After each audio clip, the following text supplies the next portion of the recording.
नमः संस्कृताय। नमस्कार छात्रों, आज हम रघुवंशम ग्रंथ का अगला श्लोक अध्ययन करने जा रहे हैं। मैं डॉक्टर रवि, सहायकाचार्य, ऋषिकुल संस्कृत महाविद्यालय, गुरुग्राम से। आइए सबसे पूर्व हम देखेंगे श्लोक का उच्चारण किस प्रकार से करना है। तो उच्चारण देखेंगे सबसे पूर्व। सैकीच कई मारुत पूर्ण रंधई कूजद भीरापादित वंशकृतम सुस्राव कुंजेषु यशसौ मुच्चैर उद्गीयमानं वन देवताभि उद्गीयमानं वन देवताभि। इस प्रकार इसका उच्चारण होगा। तदोपरांत आप संकेत लिखेंगे। संकेत किस प्रकार लिखना है? श्लोक का आरंभिक अक्षर, उसके बाद अंतिम अक्षर लिखकर बीच में डैश डैश लगाकर आप संकेत लिख सकते हैं। इसके उपरांत प्रसंग किस प्रकार लिखेंगे वो देखेंगे। प्रसंग लिखेंगे। प्रस्तुतम पद्यम इदम अस्माकं पाठ्य पुस्तकम रघुवंशं नाम्नः ग्रंथात् उद्धृतं वर्तते। अस्य ग्रंथस्य रचनाकार महाकवि कालिदासः वर्तते। अस्मिन् सर्गे पुत्र प्राप्त्यर्थं सपत्न्या राज्ञ दिलीपस्य नंदिनी गोसेवाया वर्णनम वर्तते। अर्थ जानेंगे। प्रस्तुत पद्य हमारी पाठ्य पुस्तक रघुवंश नामक ग्रंथ से लिया गया है। अस्य ग्रंथस्य रचनाकार, इस ग्रंथ के रचनाकार महाकवि कालिदास हैं। अस्मिन् सर्गे पुत्र प्राप्ति सपत्न्या राज्ञ दिलीपस्य नंदिनी गोसेवाया वर्णनम वर्तते। इस सर्ग में पुत्र प्राप्ति के लिए अपनी पत्नी के साथ राजा दिलीप द्वारा की गई नंदिनी गौ सेवा का वर्णन है। अन्वय देखेंगे। जो श्लोक है स कीचकई मारुत पूर्ण रंधई, वो किस प्रकार उसका अन्वय बनेगा।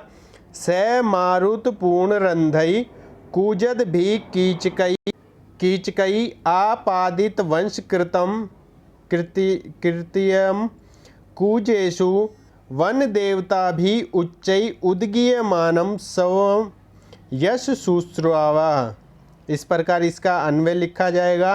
इसके उपरांत जो व्याख्या है वो किस प्रकार होगी। सह किसके लिए आया है? राजा दिलीप के लिए। तो सह राजा दिलीप मारुत पूर्ण रंधई वायु पूर्ण छेद्रई अतएव कूजद भी सौपन भी कीचकई वेणु विशेष है आपादित वंशकृतम संपादित मुरली वाद्य कार्यम यथा स्यात् तथा कुंजेषु लताग्रहेषु वन देवता भी कानन देवी भी उच्चै तार सौरम उद्गीयमानं प्रस्तूयमानं सौ आत्मीयम यश कीर्तिम सुस्राव श्रुतवान। इस प्रकार इसकी व्याख्या होगी। इसके उपरांत इसका जो अर्थ है, अनुवाद है, वो किस प्रकार होगा वो देख लेते हैं। तो अर्थ जो है वो अन्वय के अनुसार लगेगा। स मारुत पूर्ण रंधई, सह उस राजा दिलीप ने, मारुत मतलब मारुत कहते हैं वायु को, हवा को, और पूर्ण रंधई छिद्रों से बहने वाली, पूर्ण रंधई मतलब छिद्रों से बहने वाली हवा। कूजद भी मतलब जो उसकी आवाज़ हो रही है, गूंजने की आवाज़। और किससे आवाज़ हो रही है? कीचकई, जो बांसों के कुंजों में से हवा गुजर रही है, उससे जो आवाज़ हो रही है उससे। कुंजेषु वन देवता भी उच्चे उद्गीयमाना सव यश सुस्राव।